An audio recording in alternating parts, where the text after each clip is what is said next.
kasih. Nyebutin nama nggak sih waktu nyebutin nama nggak sih? Apa nggak usah ya? Selamat malam, kami dari kelompok 10 KJ009 ingin mempresentasikan tentang gambaran penerapan pendidikan karakter pada siswa sekolah menengah atas di era digital. Next slide.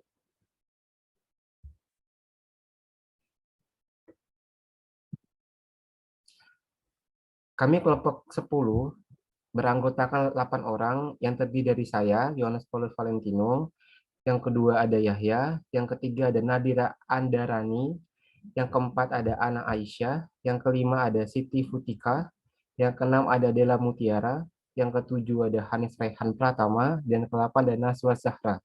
Next slide, yang akan dipresentasikan oleh Saudara Ana Aisyah. Saudara Ana Aisyah dipersilakan. Ya, saya akan menjelaskan tentang pengertian pendidikan. Pendidikan adalah proses perubahan tingkah laku, penambahan ilmu, pengetahuan, dan pengalaman hidup agar peserta didik menjadi lebih dewasa dalam pemikiran dan sikap. Pendidikan di era digital saat ini sangatlah pesat. Kemajuan dalam bidang teknologi tidak hanya dinikmati oleh dewasa saja, anak-anak usia sekolah dasar juga sudah bisa menikmati dari hasil perkembangan teknologi saat ini. Next slide, yang akan dipresentasikan oleh saya sendiri.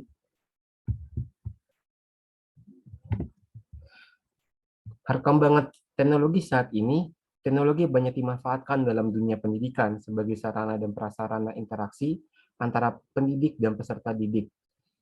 Perkembangan teknologi saat ini mempunyai dampak positif dan dampak negatif. Sebaliknya, dampak positif lebih dominan dimanfaatkan oleh pengguna teknologi. Pendidikan karakter bertujuan agar peserta didik sebagai penerus bangsa mempunyai akhlak dan moral yang baik untuk menciptakan kehidupan berbangsa yang adil, aman, dan makmur. Anak-anak dewasa ini lebih banyak menghabiskan waktu seperti bermain game online, berinteraksi dengan media gadget seperti telepon seluler, laptop, dan video games.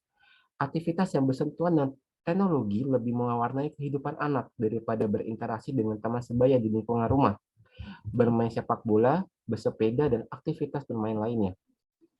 Aktivitas anak usia sekolah dasar harus diawasi oleh keluarga, pendidik, maupun masyarakat sekitar agar anak tidak terkena dampak negatif dari teknologi digital. Yang dimasukkan dalam slide keempat ini adalah anak-anak zaman sekarang itu bagaimana dia terlalu fokus dalam dunia gadget.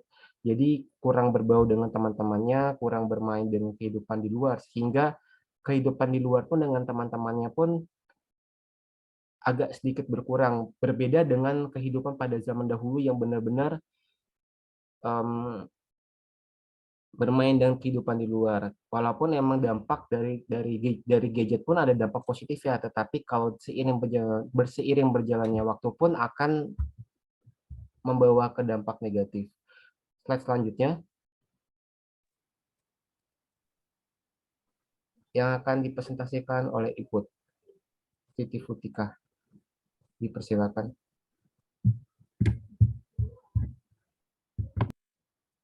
Selanjutnya, adapun yang harus dilakukan orang tua terhadap anak dalam pengasuhan digital atau digital penting dalam sebagai berikut. Yang pertama, meningkatkan dan memperbarui wawasan tentang internet, di mana kita bisa mendapat sebuah pengetahuan dan mengerti banyak hal yang ada di dunia ini. Yang kedua, jika di rumah ada internet, pastikan di ruang keluarga dan siapa yang dapat melihat apa yang dilakukan anak dalam menggunakan internet. Yang ketiga, membatasi waktu pada anak dalam menggunakan gadget dan internet. Untuk anak berusia 2-5 tahun ada batasan waktu penggunaan internet, yakni maksimal 1 jam. Itu pun harus didampingi oleh orang tua atau orang dewasa yang dipercaya. Sedangkan yang berusia di atas 5 tahun, pemakaian internet harus dipastikan tidak mengganggu waktu tidur dan belajar. Yang terakhir, secara tegas melarang sesegera mungkin jika ada yang tidak pantas ditonton, seperti konten negatif, pelecehan seksual, perjudian, penipuan, dan pencemaran nama baik. Next slide. Yang akan dipresentasikan oleh Dela Mutiara, dipersilakan. ciri-ciri generasi digital.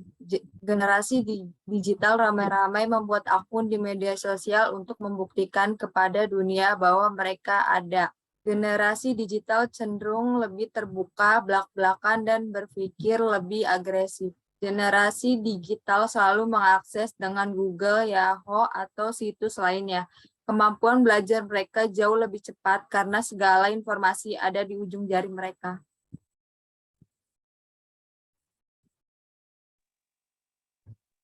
Next slide. Yang akan dipresentasikan oleh Saudari Nadira, dipersilakan.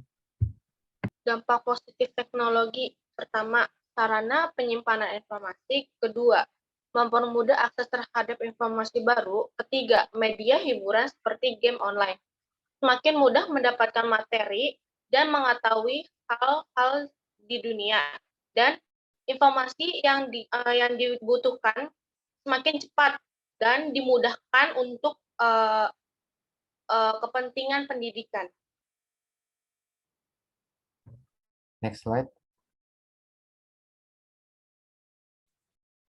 Yang akan dipresentasikan oleh Najwa Zahra, dipersilakan.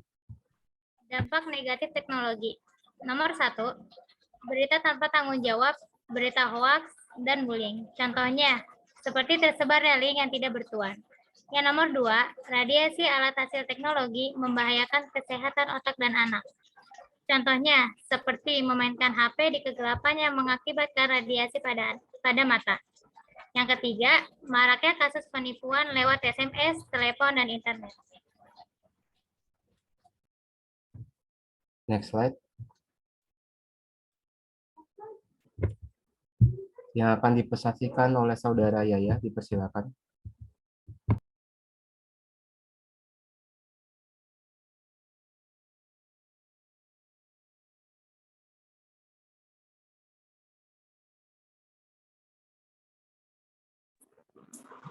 Permasalahan atau kendala yang terjadi dalam area digital. Yang ke-1, kurangnya respon guru terhadap perkembangan teknologi, sulitnya pengamatan norma atau nilai-nilai hidup bermasyarakat dalam lingkungan virtual. Yang ketiga, karakter individu yang lemah dalam menghadapi era digital. Next slide.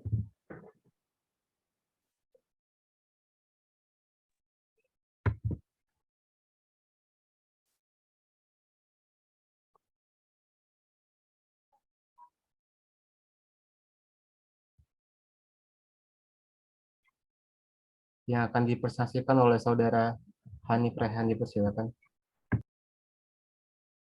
Oke, di sini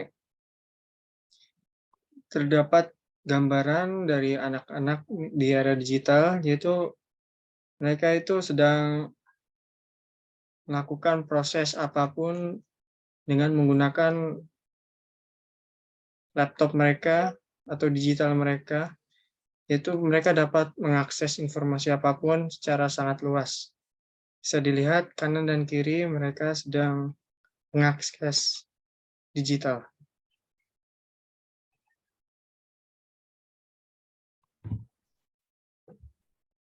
Next slide.